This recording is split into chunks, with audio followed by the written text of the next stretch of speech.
Yeah, and I think really to help, wrap it up in a bow, Sandra, Yes. about like how we started, about like who do we work with, and I think it's also about like looking at boutiques and local stores. It's like which ones are Latina owned, which ones are BIPOC owned, right? And like literally putting our products in those places and communities to like recycle the funding, right? It's like they're selling our stuff, they're paying us, then they're getting paid with the purchase at their store. So it's really like very intentional on how do we really keep our money in our community so we can grow together. Yeah.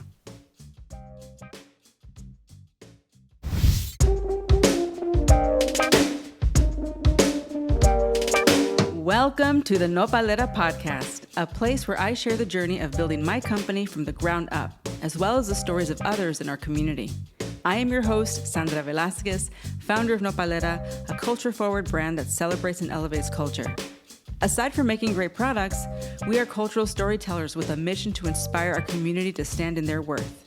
In this podcast, you will hear a mix of solo and guest episodes around the entrepreneurial realities of building a company.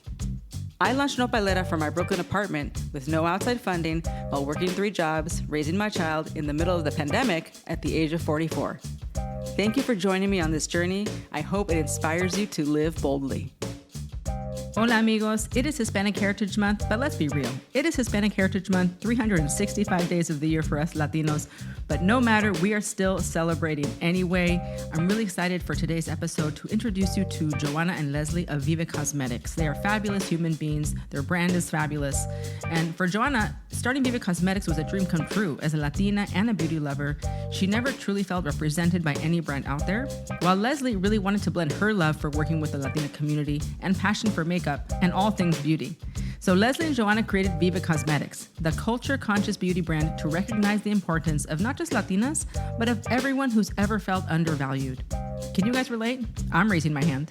So they're on a mission to make sure you always remember your worth. No matter what an outsider's narrative has to say about you, the only story that matters is the one you are in charge of telling. And amen to that. So without further ado, let's dive in. You're going to want to grab some tissues for the end. You know, we tend to get emotional here on these podcasts because we really try to be transparent and vulnerable because those are the things that connect us and unite us. Let's dive in.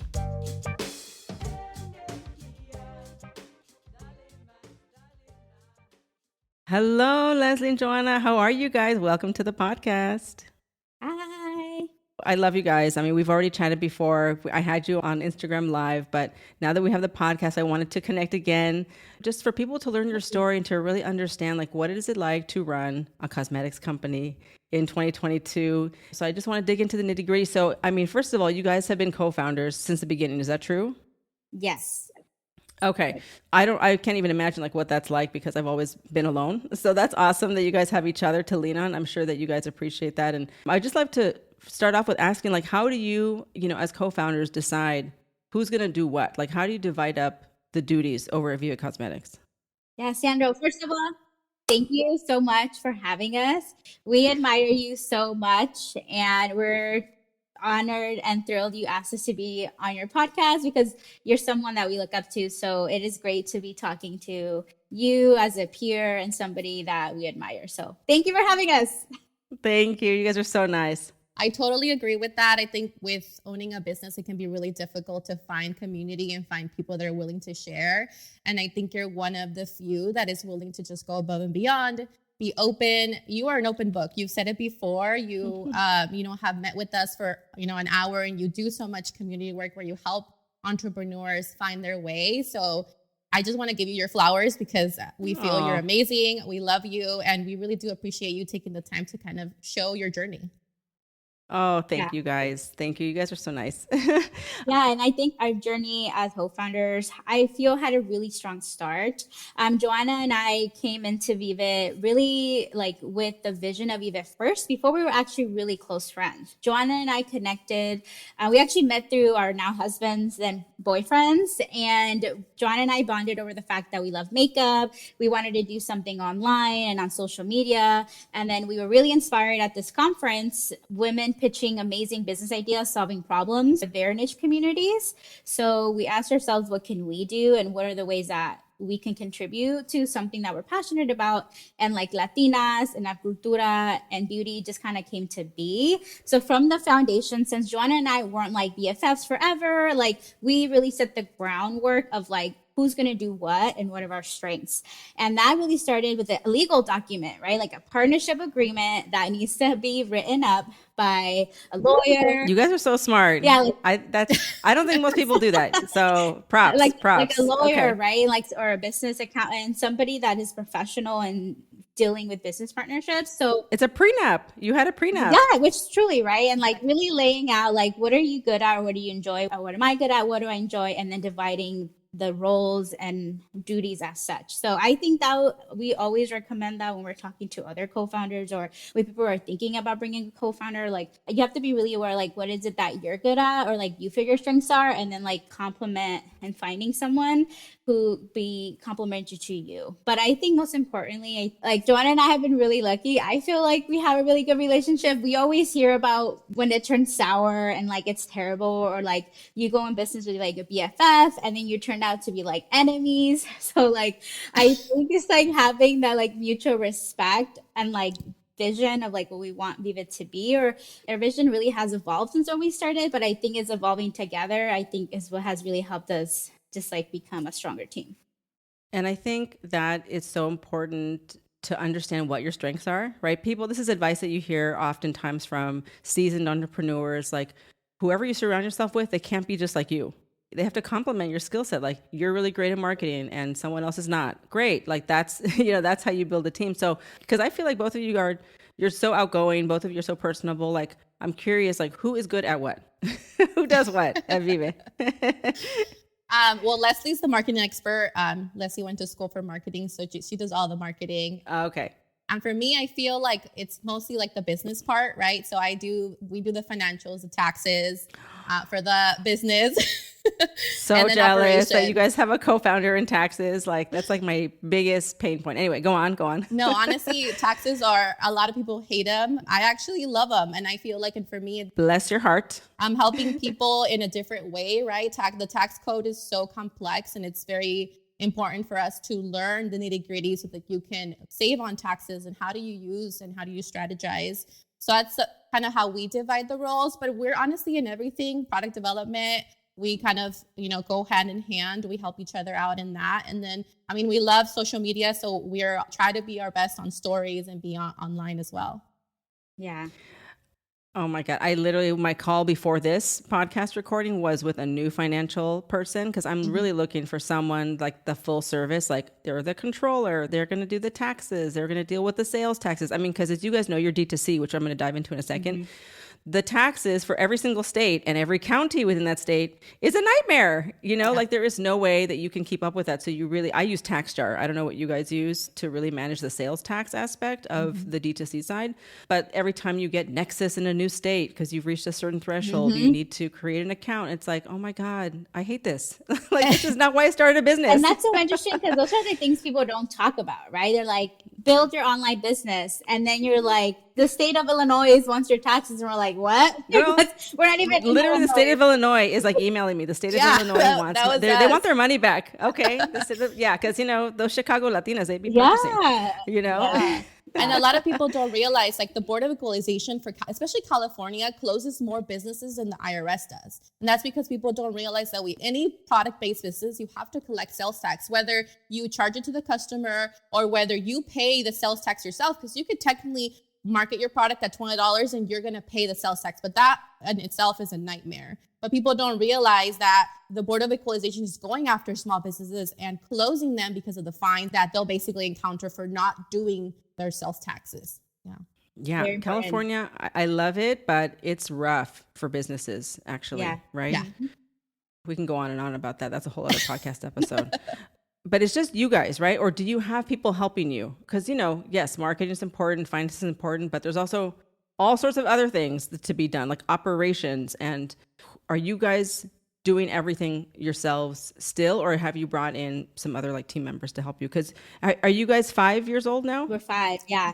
No, we're still a tiny team. Joanna and I mostly do everything. And when I say mostly, we do have some staff. So we have a staff member who has been a graphic designer, webmaster. She's been with us for 3 years now. Very part-time, but like very consistent.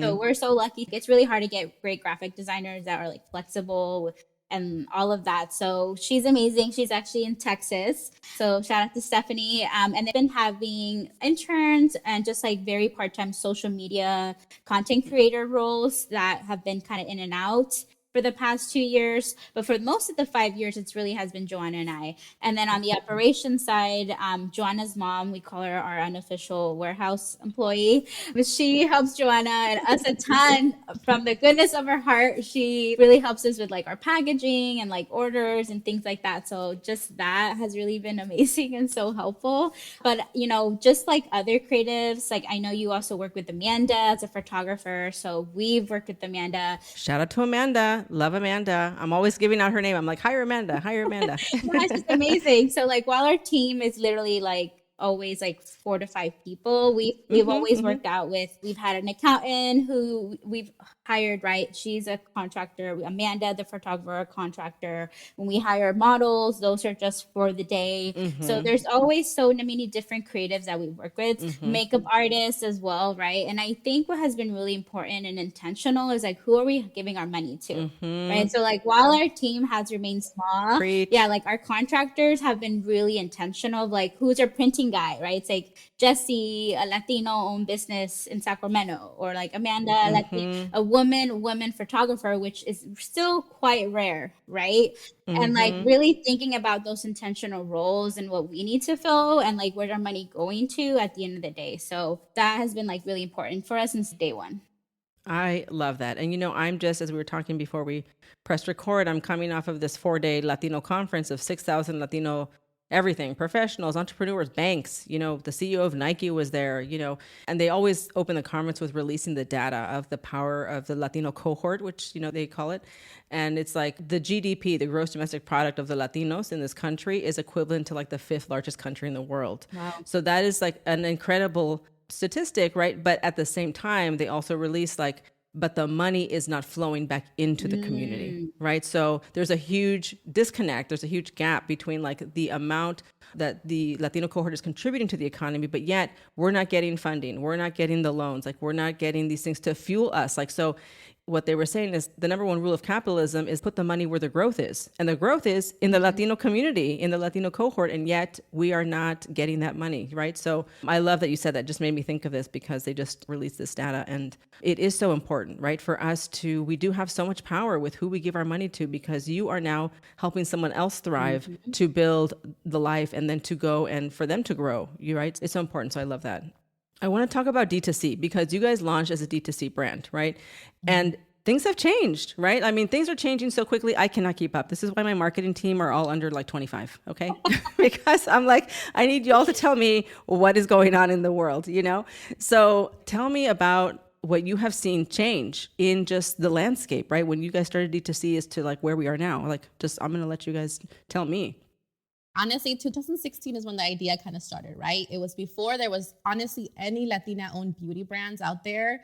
So for us, you know, it's changed so much and it's amazing to see so many more Latina brands coming out, right? That is honestly, I said that to myself, if I made it, it's because I want other people to come after me, right? I want to kind of set the foundation, pave the way for all of these people who see that we are the future, right? And in 2016, there was no Latina-owned brands. You know, we were all token Latinas. We were all marketed, you know, with campaigns that did not talk to us in a way that we could understand, right? So that's why Vive started, because we didn't see brands that looked like us. And it started with the founders, right? There was no one in positions of power that were talking to us as Latinas, right? We didn't see ourselves represented in these brands. So back in the day, you know, Instagram was so easy to grow, right? Within the first year, you know, Leslie and I had over 25,000 followers, like 1 year, just like, you know, it was so easy for people to find you. The algorithm was like, you know, feeding it. Working. It was working. And now it's not, right? That's the biggest thing we've seen with Instagram. It's like, we are not reaching our community. Even the people that follow us, we are not being shown to our own followers. So things need to change, right? We don't own Instagram. We don't own the followers there. So number one is making sure that you're funneling your followers through your email list, right? Your email list is what you can actually own, right? And then again, TikTok is a beast in itself. I'll let Leslie talk about that. Gosh. But I mean, honestly, it's changed so much. And I think you have to learn how to pivot, right? In business, there's really high highs, but there's also huge, huge lows. Yeah, I think as Joanna mentioned, like social media is a different kind of beast now. We were able to grow quickly and very organically. And to this day, Sandra, we remain very organically, which I think is a double-edged sword when brands are thinking about where to invest. Like while we have a really great organic reach, organic can only go so far. And now like understanding like where do we need to invest money we didn't have before, but maybe now we can. And right now we're looking at Google search ads, Google retargeting ads. So we have a great flow to our website. How do we get those people to convert? So we always have to think about, and like again, it's very like techie terminology of like the marketing funnel, right? But at the end of the day, these are just like, what are those different touch points of that your customer is going to take that you can convince them that they should invest in your brand. And that's really what all that funnel is. And like, right. And like, and like social media only does one part. What are the other parts that you need to fill into? But yeah, so like today we really remain really organic, which again, as I was saying, like it has cultivated in a really great community, right? Like we actually have followers that actually shop with us, right? Just because an account has 1 million followers doesn't mean they're necessarily converting either, right? We also have to think about that. It's like, it's the quality of followers and community. But again, that only takes you so far. And what do we need to do to scale, right? And like, and I think that's a really hard part for D2C companies, right? That start small. Like when we started Vive, like this was a small project, right? And I think something that we admire you started at the end. It's like, what's the big goal, right? And like we started at the other end. It's like, how do we start now? And now we're trying to figure out what is that big goal and how do we get there? And I think that's our 5-year journey where we didn't have that 5 years ago. We didn't have that knowledge or vision that now has evolved to think about. We've grown organically. Now we need to put into Google ads. And then like, what's the next step to take Vive to the next level? And that's hard, right? Like, and just being really transparent of like where we're at and like, what do we need to do, to reach the start? Yeah. And I think as people say, like what got you here won't get you there. But we're almost 2 and it's still the same. It's like what got us to here is not going to get us to the next level because the algorithm has changed. Like when I first launched, I was like, I don't want to bombard people with emails. Like we're going to send them 2 emails a month. And my sales manager at some point was like, yo, you need to be sending like 2 emails a week. Like, what is this? Like, she was like, I'm on your email list and I never get any emails. So it's so true, right? To recognize like, okay, great. We did that. That's in the past. If you want different results, you can't do the same thing, right? You need to do something different if you want different results. So Google ads, right? Like paid ads. I mean, are you guys doing any kind of like influencer outreach at this point? Or like, are you leveraging your community to help you to get the word out? Or like influencer marketing, are you doing it? Yes or no? We do it for launches. It's difficult to keep up, to be honest, with our small team of keeping up with sending out regularly to new influencers. But that's kind of how we started. It was very organic grassroots. Like Leslie said, we touched to a lot of people in our community that have influence, not just in beauty, but in other spaces like Jessica Starr, who's a poet, Locatora Radio, who are in the radio space. Like we're not just looking for beauty influencers because there's influencers in every area of, expertise. So I think that's something that we've done really well is honing in on these relationships and not just sending product to send product, right? We're not just putting up a list and sending it to 100 people that we never even met. We never even liked their photos. They don't follow us. We don't engage with them, right? We're all about building community because that's the only way we're going to grow, right? We want people to organically love our product and be able to share it, with our chismosa culture and being like, I love this product because I love it. I love it because it's great, not because they're paying me And also we can't afford to pay them. Yeah, right. So well, we need you guys to like it for free. Okay. And on that end, though, we definitely have, again, going back to like where we're putting our money, we actually earlier this year we received a grant, which then we actually were able to use some of those. Congrats. Yeah, we were able to use some of those funds to actually pay our affiliate members, right? Our affiliates have a code and then they promote it, they promote their discount code with their community. And even just like beyond that, we were able to give them a small, I would say, stipend for them because they promote us. In addition to their affiliate code earnings, we have a small stipend for you to appreciate you. So in the ways that we can, we, again, as like being a very intentional and aware company of like, women of color need to get paid, people of color need to get paid. So also like when we can, definitely jumping to that opportunity. And I think, as Joanna said, like, I think like influencer marketing is ever evolving too. It's just like, so again, it's in the way that social media is evolving, social influencer marketing is also evolving. And I think while it used to be like people just wanted free stuff from everywhere, I also think now influencers are also saying that like, well, not everything converts for me. Yeah. And like we had a conversation with one of our mentors who is a beauty founder as well. And she was saying that like they paid an influencer, like a Latina influencer, some big money and she didn't convert for them at all. Right. So like even if you are paying the big bucks with whoever it may be, it doesn't mean that it will return results for you as a company. And that's why what Joanna was mentioning about that relationship building, it's like, well, do you really expect so-and-so influencer to bring results when they've never mentioned you before ever, or they don't never even know who you are? Yeah, or they've never mentioned like, oh, I love Bath and Body product or whatever, right? It doesn't even have to be your They don't shower. In fact, exactly. They don't even shower. You're Okay. like, I think like as like business owners, you really have to think through intentionally, and just like throwing money at something won't necessarily return results. Yeah, and absolutely. And I think like, as you were saying that, it just made me think of this point of, we have all this technology. Things are moving so much quicker than ever before. We can find things so much easier online.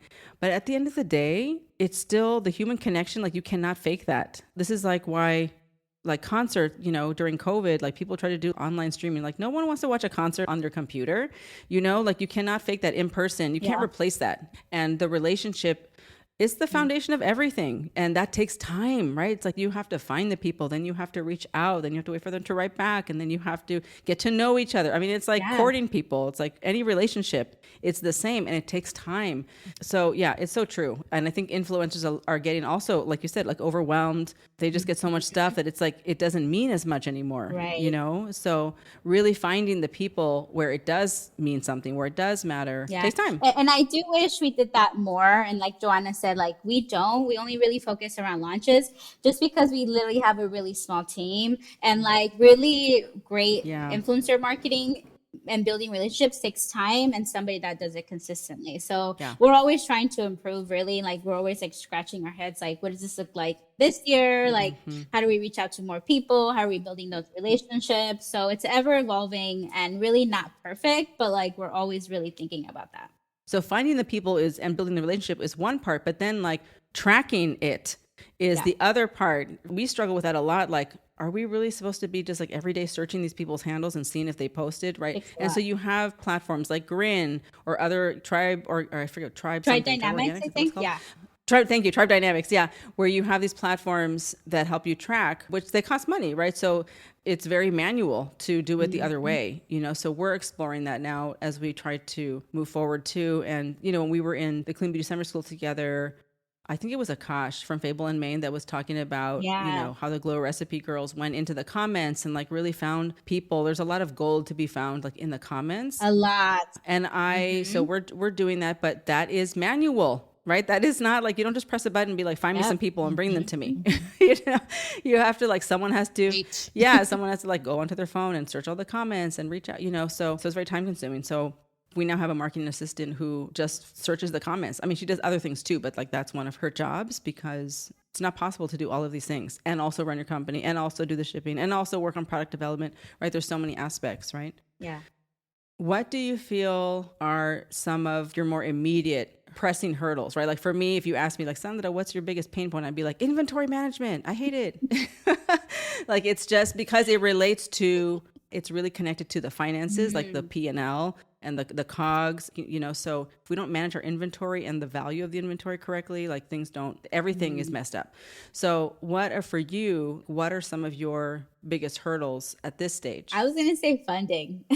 which I think is like Yeah, very same. lofty and big, but like Joanna and I, when we started Vive, we started with $10,000. In retrospect, that was not nearly enough to start a beauty brand No. with good formulations and quality products and inventory management and branding, right? Like that was by far extremely underfunded. Yeah. So I think we're just like trying to catch up now of what is that money that we actually now need to invest in. And I think you were saying it somewhere, Sandra. It's like, oh, I think in your email newsletter that you sent out about like you need more money to make more money, right? And I think that's like this weird trapped cycle that we're in, right? Of like trying to find more funding so we can like we know we have great return customer rate, but we need new products, right? Like we know like so it's like but we need money to make new products, but like we need to sell the inventory we have now to make that money, So it's like a never ending cycle. And again, being first time entrepreneurs, I think it's like, how do we find help to get us through it or think differently? Which I think Joanna and I, a couple months ago, were talking about like, what kind of a business advisor do we need? Maybe we don't really need an actual accountant that does like our bookkeeping day to day, but maybe we need somebody that's going to look at our financials and just like our numbers and maybe like give us some insights and things that Joanna and I are not thinking about or we don't see of like, what's that next step? So I think in general for us, I think it's been funding. And as mentioned, like we had a really amazing launch last week, but it wasn't as big of a splash as we thought it was going to be. And maybe that's because we need to send more PR or we need to do this. There's always like coulda, shoulda, wouldas, but now it's just like, how do we move forward? Because we need that funding because all of our investment went into this big launch. So now into the inventory. Exactly. So now we're like, how do we turn that over? And again, that's just like, well, maybe we need Google ads, retargeting ads. There is people on the site. They're just not converting. We need to remind them, nudge them, hey, Viva's here, complete that purchase. So I think like ever evolving is funding. I hope to talk to you maybe in like 2 to 5 years from now and be like, our team is growing like crazy and we can't keep up with HR, right? Like, I think I hope and the vision is to like have those problems. But I think as of right now, immediacy is just funding. And I think a lot of companies are in this boat too, right? Like we're kind of in a recession. People are dialing back on spending and we're just trying to figure out ways to really survive. And I think that's just like being really transparent of like, this stuff is hard. Like it's really hard. Yes. And I think like you have lows. I think like we had a mini low of like we thought this launch was going to be amazing. It's been doing good, not as good as we would have liked. So now we're like, we can't just be down about it. Like we got to like pivot and be like, we got to sell this. So that's what I would say like right now would be like, what do we need? Which again, it sounds so cliche and like such a problem for everybody, but we're on that boat. Yeah, totally. Do you want to add something, Joanna? Same. I think, going back to funding and just being an entrepreneur, right? We talk about it often that being an entrepreneur is so glamorized and we don't really talk about the lows and everything we go through. We're showing on our stories that we're good and we're happy and we're doing great. But in reality, we're going through these obstacles, right? And being an entrepreneur, you need to know how to problem solve. If you cannot think on your toes, if you cannot solve problems, and if you're going to dwell on your problems and dwell on your lows, then this is not for you. Because we would have quit a long time ago if that was the case, right? But I feel like it's important for us to see the North Star, right? We realize the vision of Vive, and that's what kind of keeps us going when times get rough, right? We're always going to be in this cycle of like high highs and low lows, but I think coming back to, why you started and why you're doing this is so important for any entrepreneur. Yes. And I think just going back to this concept of cash flow and your money being tied up in inventory is something that, most people don't think about unless you're running a company, right? I'm in this boat too. I'm in the middle of fundraising for the first time, or I'm at the end, I hope, like knock on wood. I'm hopefully closing this seed raise like this week. And so like, I know the money is coming, but even still, like I had to take out another loan to float us until the money comes, right? Like, and so people are like, oh, you're killing it. Like, it's so great. I'm like, okay, but my bank account is not killing it. Okay. Let me just be clear. Like the bank account is not killing it yet. Okay. And like I was telling you guys, like I just sold out of a bunch of products and it sounds like so exciting. Wow. Like sold out. No, it means that like I have no way to make money because there's nothing to sell. Or like the opposite of that is like all of your money's in inventory and now you don't have money to market, to sell the product. So, you know, I totally understand this like cycle, this like catch-22. We're like, okay, we have the product, but now like we don't have money to go tell people, right, that we have this product. You know, most people just don't think about this. And not to mention, like if you're selling into retail, one of the reasons I sold out is because we got this huge wholesale order, which again, sounds really glamorous, but that money is not coming until the end of October because it is a net 60 customer, meaning we're waiting for 60 days to get this money. In the meantime, it's Hispanic Heritage Month. People want to support. I'm like, sorry, go buy it on some other website.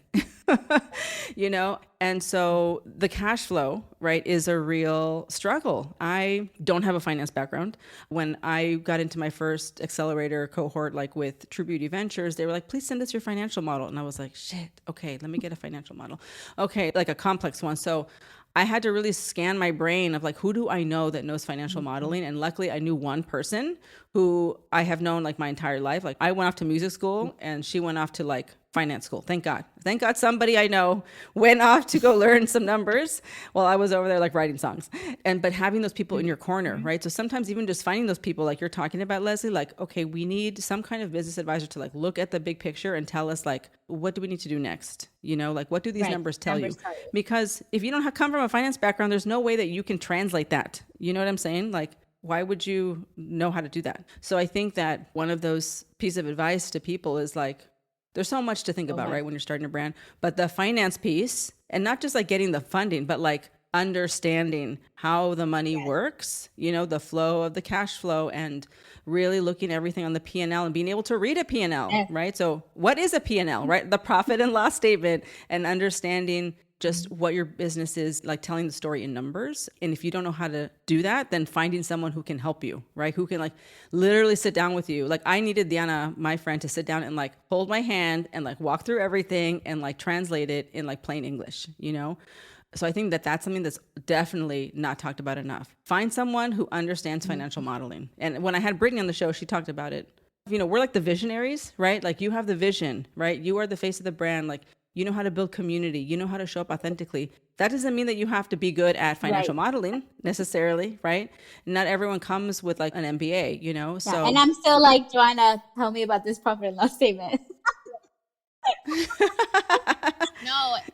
And I think it's a lot of misconception within our communities on what type of financial people you need right now, right?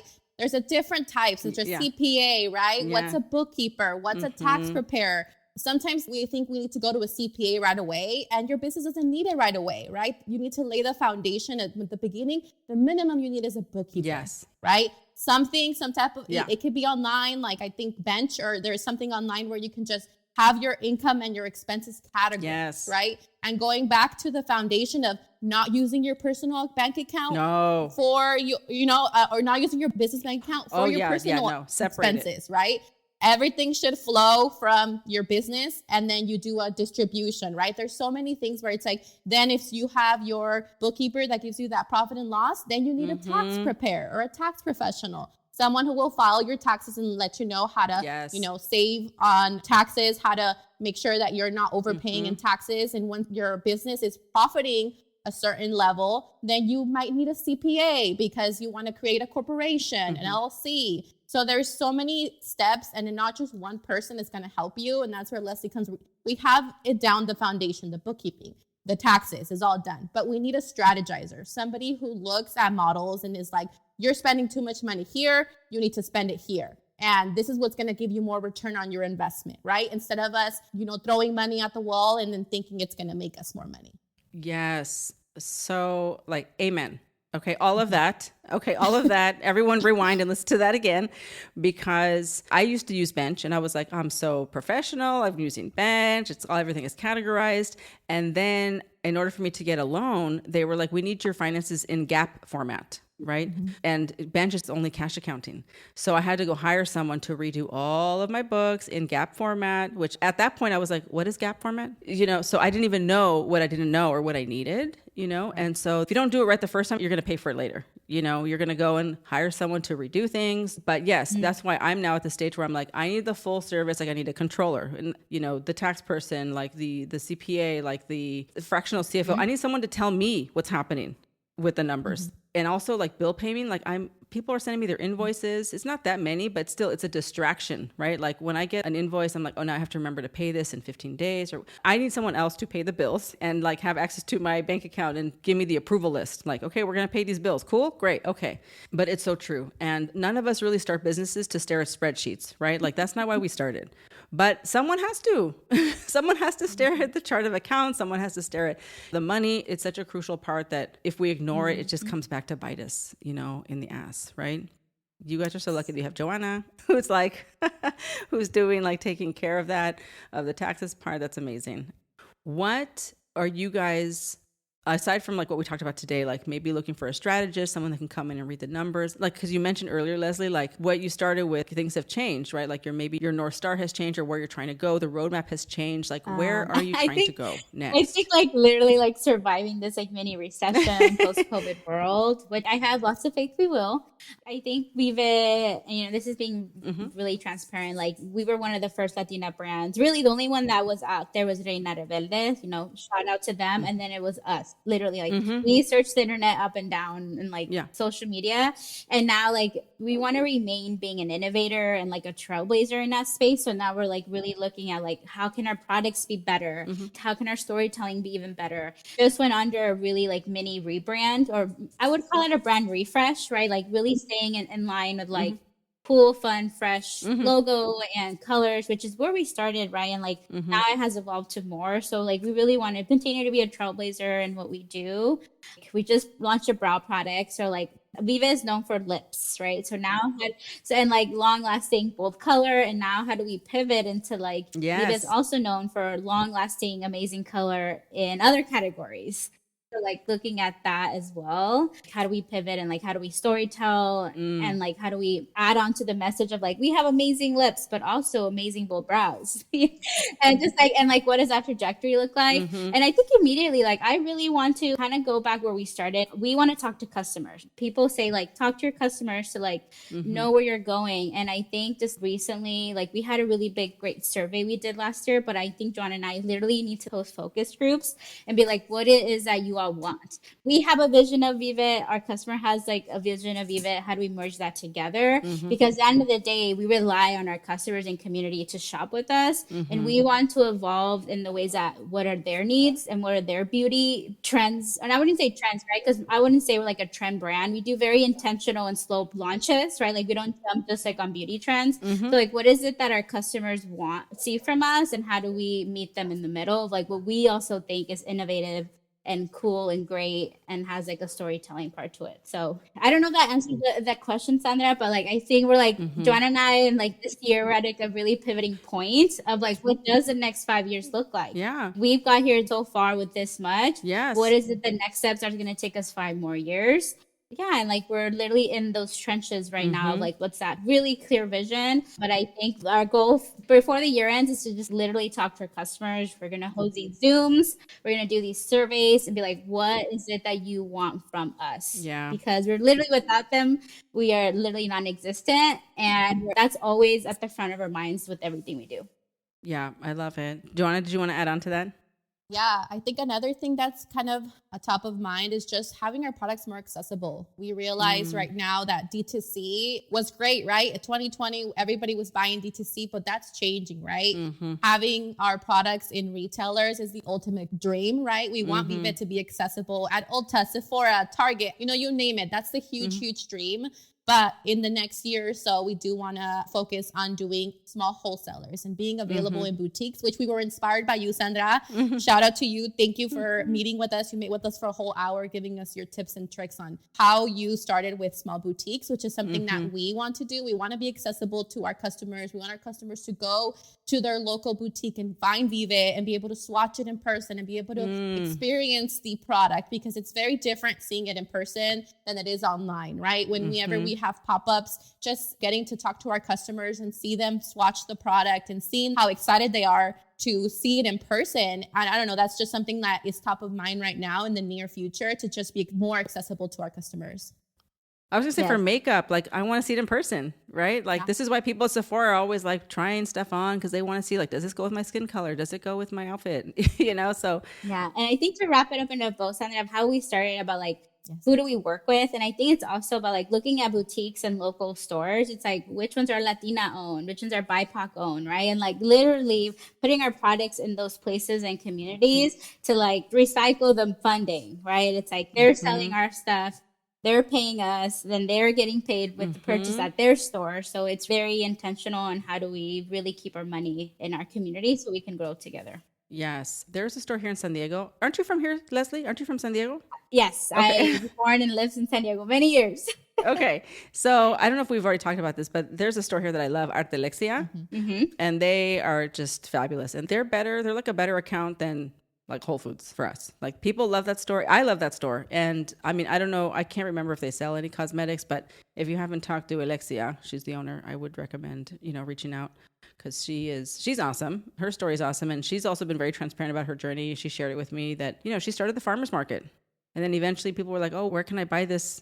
Not here, like at a store, and taking out multiple credit cards. And anyway, I'll let her tell her story some other time, but she's also started small, and it's not easy, but from the outside you're like, wow, it's so amazing. But as my friend Cece from Prado's Beauty says, like, I quit my 9 to 5, so now I work 24/7.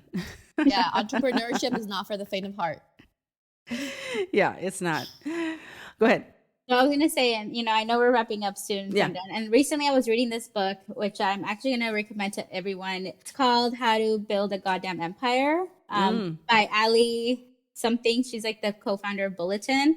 And like literally like her first chapter resonated so hard. And she talks about like, what does success look like, right? Sometimes we get wrapped into like really glitzy glam entrepreneurship of like, co-founders doing cool, amazing things, or like founders wearing fancy, expensive stuff, right? And sometimes when you're saying like when your bank account literally is so low, that doesn't feel successful, right? But like switching our mindset to be like, you're doing something no one else has ever done. That's success in itself, right? And like just because your bank account could be low now, doesn't mean you're not successful, right? Or even like, what does that even matter to anyone, right? The only thing that you should be mattering is to you. That is really important to be like, the lows are low, but that does not mean you're not successful, right? Like there's so many other things to celebrate, and that's a journey and like success of its own. And we should hang on to those moments when we are at a low point in entrepreneurship. So yes. And listen, I screenshot my bank account when it's like negative, because I'm like, one day I'm gonna look back and I'll be like, oh yeah, that was funny, when it's no longer that. But it's true, there's so many, as I say, it's like the top of one mountain is the bottom of the next. There's always highs and lows. And I know this from working for other brands as well, where people were like, oh my God, they're killing it. I'm like, okay, but they're also getting sued right now. Okay. And they also just put the product in the wrong packaging and we had to go recall it and throw it all away. Like there's always something, it's, I don't know who said this. I think it was the founder of Stacks. She was like, it doesn't get easier. You just get better. Like, remember when something went wrong for the first time and like you freaked out, and now you're like, okay, yeah, so the lip gloss thing doesn't work. All right, cool. We'll get a new one. Like I always like to remind myself and my team, like we work in beauty. There's no emergencies. Like that's true. No one is on the operating table. But I could talk to you guys forever. Are you guys going to the We All Grow Latina thing? Yes, we're going. Are you going? Yes. Okay, great. So we can talk more and hang out there. Okay. But let me close out here with some rapid fire questions. So since there's two of you, I would love for both of you to be able to answer these. So the best piece of advice you have ever received. Who wants to go first? Joanna's like, not me. I'm not going first. I would say best piece of advice would be just to go for it. I think sometimes we get scared ourselves of failure. We're scared of what other people might say. But if you have that calling and if you feel that in your heart that you're solving a problem and that's something that you want to do, if we could do it, you could do it too, right? We came from no background, no industry background. We knew nobody. We had no connections. We had no money. And not to say we know everything now, because we still don't know what we're doing half the time, but we're doing our best and we're trying. So I would say just go for it if you have a need. I think that's one of the things that resonates with me. If you feel like you have a calling for something, just go for it. Love that. Yeah. I feel like I had like a blurb of like something that I always keep with me, but I cannot remember it at this moment in time. But I think just in general, I always feel like, and this is something that I'm still working on, right, Sandra? Because we can talk about like imposter syndrome, but like if you don't believe in yourself, then like who will? Right? Like literally, like you don't have the confidence to be like, and sometimes, and this is like, again, a mindset that I'm trying to work on of like, we have to literally be like, I'm the shit. I'm gonna do this. We're gonna build this thing. Like if that doesn't happen for you, it's really hard to hear it from other places or like believe it. Yep. And I think I'm still in that journey of like we need to believe this so like with all our heart, right? Like we need to believe in Yes. ourselves with all of our heart. And that can be really hard sometimes, but I think that takes you places. So that's something I'm working on and something that I wish that I could advise somebody else to do. I totally agree. You guys kind of answered this question earlier, but I'm going to ask it anyway. So, what does success mean to you or look like for you? To me, success means more time. I feel like that's something that, you know, we see our parents came, or, you know, especially my mom, she came to this country first generation. For me, she came to this country with not knowing the language, not knowing anybody, for new opportunities for me or for us, right? So for them, they didn't have time, right? Because all they did was work and hustle. And I never saw my mom on the weekend. So for me, I think success would look like for me to have more time to spend with my family, to be able to have those moments when they're little. I feel like I'm gonna cry, but time is my favorite. I'm crying. Okay. I literally just had chills because yes, 100%. Time is something that you won't get back, right? So yes, 100%. Yeah, I am going to be in line with that. And I think for me, time as in like, I was just telling Joanna the other day, like, I don't get paid much, right? To be transparent, right? Like, Vive does not pay me much. Vive does not pay much to Joanna, even less than what I get paid, right? So, like, we literally are not rich by any means of Vive, right? Like Vive, we're trying to survive. But I think that wonderful, amazing thing that I was telling Joanna is like, damn, while like our bank account is low and like sometimes we're like defeated, it's like we can pick up any day and go wherever we want, right? Like we got invited to the founders event. We got invited to that kind of last minute, but we were just like able to like pick up and go. We didn't have to worry that we had to work on the weekend or like get the time off or like ask for a vacation day. Like those things are, while small, I think important and add up. And like I feel successful, be like I can just go wherever we need to go. We get invited to really cool opportunity, right? I will just end it there, but that's what I would say. Time in the way that we can pick up and go and take advantage of amazing opportunities and not have to worry about asking for the day. I just want to thank you guys for being on the podcast. I love you guys. I love what you're doing. Thank you for doing what you're doing. I know it's hard, but we need you. So keep going. I'm here for you. Like anything that you need, you know, reach out. And I can't wait to hang out with you guys next weekend. Exciting. Thank you so much for having us, Sandra. It's such an honor. All right, you guys. Have a great day. See you soon. Bye. Visit nopalera.co to pick up your favorite self-care items for yourself and your friends and family. Join our mailing list to be the first to hear about new products and exclusive promotions, and follow us on IG at nopalera.co. And if you are an entrepreneur looking for more real talk and resources, you can join my entrepreneurial newsletter from my personal website, sandraliliavelasquez.com, and be the first to know when I host workshops and masterclasses. Everything is linked below in the show notes. Stay resilient.